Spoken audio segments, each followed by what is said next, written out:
Hi hello friends, నేను మీ Bezawada కృష్ణని. So ఈ రోజున మంచి క్రేజీతో వచ్చా. మంచి లవ్ ఎలా ఉంటుందంటే బా చెప్తే బాగోదు. నెక్స్ట్ లవ్ అసలు ఎక్కడ చూసినా ఈ పేరు బాగా ట్రెండ్ అవుతుంది. Next love next love next love. అసలు ఈ నెక్స్ట్ లవ్ ఏంట్రా బాబు అని ఆరా తీసాక దాంట్లో చేసే కొంతమంది, అంటే కొంతమంది అని కాదు, దాంట్లో మెయిన్గానే చేసింది హీరోయిన్గా సిరి. ఆ అమ్మాయి పేరు యాక్చువల్గా మీ అందరికీ తెలిసే పేరు, త్వరలో భయంకరంగా మీ మైండ్లో ఉండే పేరు శిరీష.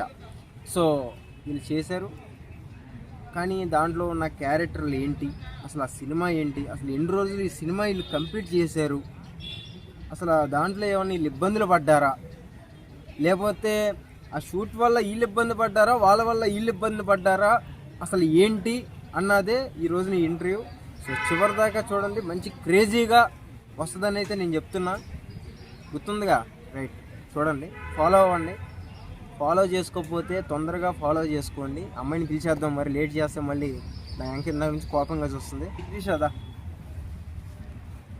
సో ఫ్రెండ్స్, శిరీష అయితే వచ్చేసింది. అసలు ఏంటి శిరీష ఎవరు, అసలు ఈ నెక్స్ట్ లవ్ ఏంటి, కాన్సెప్ట్ ఏంటి, అసలు దీంట్లో ఎన్ని రోజులు ట్రావెల్ అయ్యింది ఏంటి అన్నది ఆ మాటల్లోనే తెలుసుకుందాం. ఆమె కష్టపడిందా లేకపోతే సింపుల్గా అలా చేసి వచ్చేసిందా బయటికి, అసలు ఏంటి విందాం.